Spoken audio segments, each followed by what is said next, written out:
Ladies and gentlemen, if we may, a moment of silence.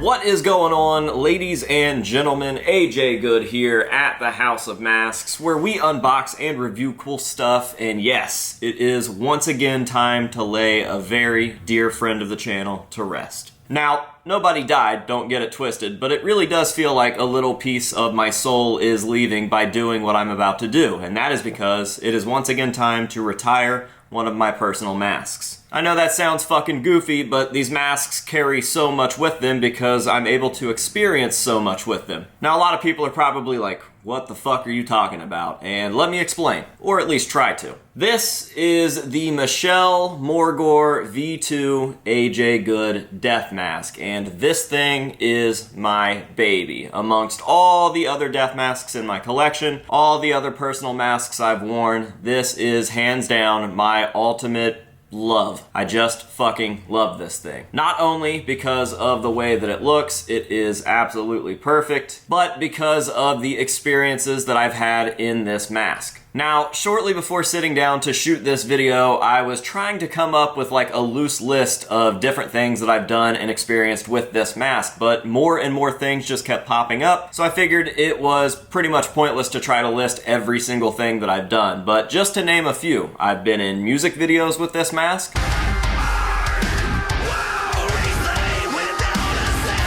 I've been backstage with some of my favorite bands with this mask. I've been on stage with some of my favorite bands in this mask.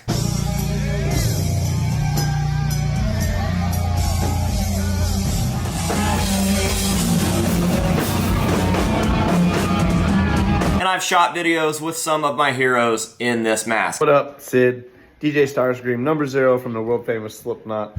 I'm here with AJ Good. And that is just to name a few of the bigger deal things. Now, this thing has done far more than that, even local stuff. You name it, this mask has been here, and it's kind of crazy that we've gotten to do all of these things in such a short period of time, because I only debuted this mask towards the beginning of this year. In fact, the last time that I wore the V1 Michelle mask was in mid-February, so this thing came out sometime after February. Now, I just checked my phone, and it looks like the first day that I took a photo of this was April 7th. So from April 7th until November 1st, this thing has seen and done a lot, and I'm gonna be honest, it has broken down quite a lot. I wanted to keep using this for as long as possible, but there's so much damage to the mask at this point that I'm afraid that it's going to end up getting broken to a point of no return. Right now, it's got some cracks and some missing paint and stuff, but if it goes on a shelf or behind glass for right now, it will be fine. I'm afraid that if I keep using it the way that I am, that it's going to split all the way down the face, or a giant chunk of the mask is going to go missing or something like that, and it just won't be presentable anymore. So I'd rather be safe than sorry and just go ahead and retire this thing on our own terms before it is too late, and continue the evolution of these masks the same way that we've done since I debuted the first death mask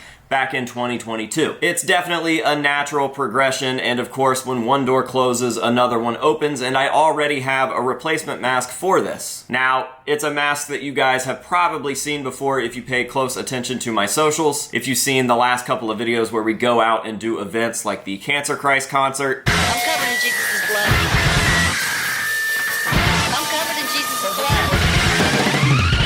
Or that rap show that I did with Lil White. I have been wearing the new mask in that video, and I wanted to do a big unveiling, but the month has honestly just been so jam-packed and crazy busy that I haven't gotten around to it. I guess that's a good problem to have, so it's bittersweet, but I'd like to introduce you guys to the Morgor V3 variant, and this does have a completely separate inspiration than the original Morgor V1 and V2 masks. So I will set this guy to the side for now. We will bring him back a little bit later and talk more about his retirement.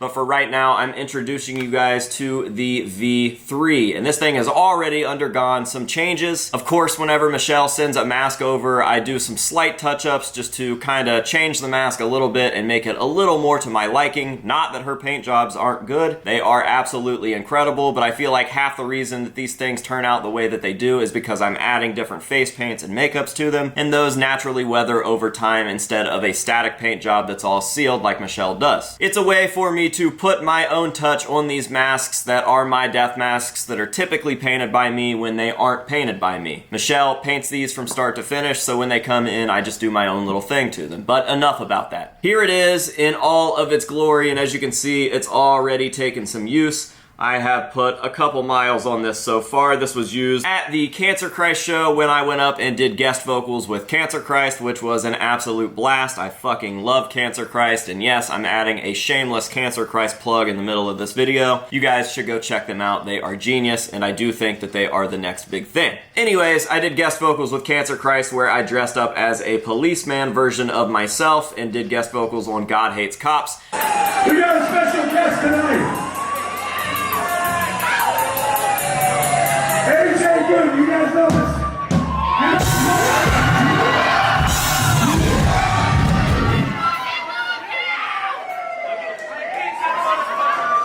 Hey, you guys like cops?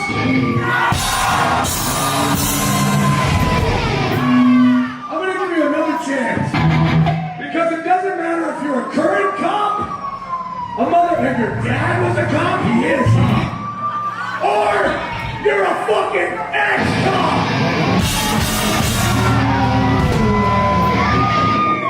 Because God hates God!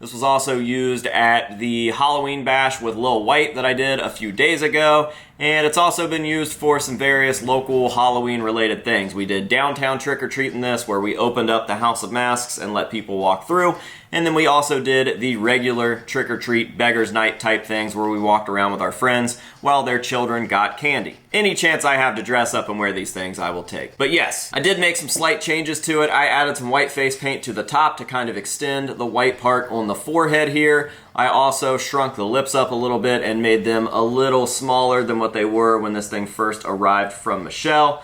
But, as I mentioned, this thing does have a separate inspiration. It wasn't just supposed to be another copy of the Morgor V1 and V2, which were very, very similar when I had Michelle paint those up. This thing has a life of its own. I did want it to be a natural progression from those masks because I love them so much and I wasn't quite ready to get rid of that look altogether. But, as you guys may or may not know, the idea behind doing this entire death mask line was to kind of honor or pay tribute to a lot of my inspirations. So the first mask that we did was the John Rice mask. And that was based off of one of my favorite drummers, Mr. John Rice, when he was serving time on tour with Behemoth. I really, really loved his corpse paint. I had actually never seen a corpse paint that I liked more than that, so I went ahead and applied it to my own face. I did the same thing for the second death mask that we premiered, which was the Wes Borland corpse paint. It was kind of a natural evolution, being yet another black and white corpse paint, but this one paid tribute to Wes Borland. Easily my favorite Wes Borland look. I just absolutely love this, and I think that it looked fantastic on my death mask, so that was that. Now, we had a couple little random ones in there. We've had like the gold Joey tribute mask and some others, but the next big one that came along was the Michelle Morgor V1, and this was to pay tribute to Michelle herself. Michelle is one of my oldest friends in the industry, and she was honestly the first person to ever give the House of Masks its big break. Now, the way that me and Michelle met was I actually did some artwork of a face paint that she did on herself, and I gave that to her at Midwest Haunters in like 2013 or 2014. So I wanted to do this paint job on a death mask, and I figured what better way to do this paint job than to have Michelle do it herself. She happily obliged, and I think we got almost everybody's favorite death mask look out of that mask. Now, I loved that death mask so much that when it came time to retire that mask after that mask started to break, that I had Michelle do a second copy. I just wasn't ready for that to be over yet. Michelle did the second copy, and that is the copy that we are retiring in today's video. It has taken a lot of damage, a lot of abuse. It has seen a lot of miles on the road and has a lot of cool experiences, and I will show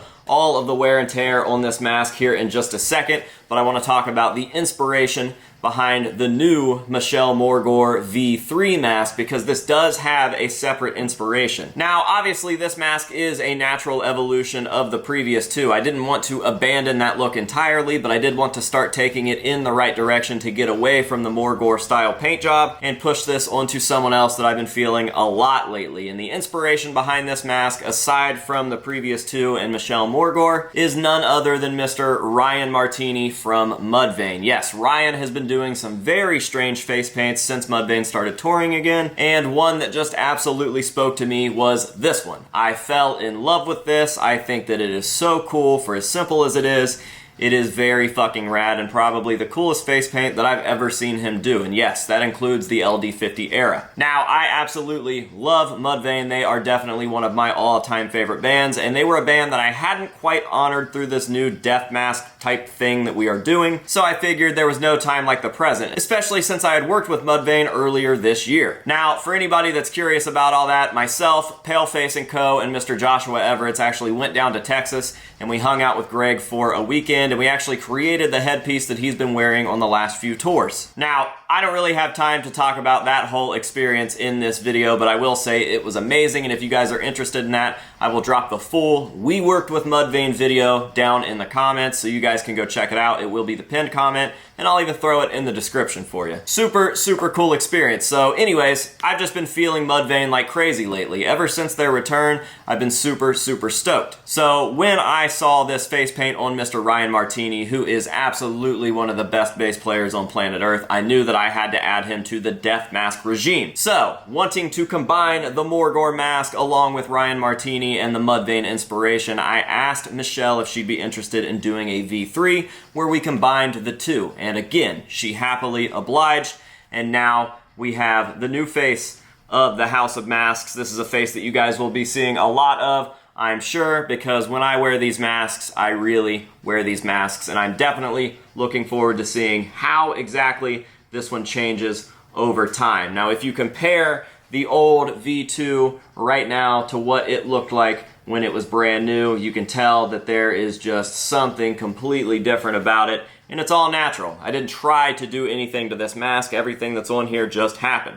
And that is my favorite part about these masks. Seeing them naturally change definitely takes you back to like the self-titled Slipknot days and seeing how those masks broke down. And that brings me to a really good point that I wanted to bring up that I'm glad that I didn't forget. This is a pretty heavy-duty plastic vacuum-formed mask. It's a lot tougher than like an 83 Caesar, and it just kind of makes me think like, man, how did Joey's masks last as long as they did? He was wearing those things every single night and probably abusing them quite a lot more than what I am, and I'm not sure what he carried those in, but he had to be pretty careful because we've got splits on the chin area, we've got splits at each corner of both eyes, we've got missing paint above the nose. There are just large strips of paint that have chipped off. It's kind of crazy, honestly, because I take really good care of these. I put this thing in a case when I carry it around, and I really don't do too much brutal stuff in the masks. It's not like I'm in a mosh pit every single night. So I'm not sure how Joey survived as long and as well as they did, but mad respects to him for being able to take care of those cheap plastic masks like he did, because I baby these things. Like, this is my baby, and it's still somehow super, super used and abused. So yeah, we are retiring the V2, and it's okay, you know, because we're stopping at a really cool point. I absolutely love the way that this thing looks, and I'm happy that if we're going to send it off and retire it and not wear it anymore, that it at least looks as perfect as it does. And just to add as a little bit of a bonus, we have yet another Morgore mask to put to the test. So I'm definitely looking forward to seeing where this one goes, and I'm happy to have had all of the time that I've gotten with this one. Not only because it is hands down one of the greatest looking masks of all time, but because of all of the love and experiences and memories that are associated with this piece at this point. So, with all of that being said, let's go ahead and close this one down with a nice big montage of this thing in action and tell it goodbye. Rest easy, you sweet soul.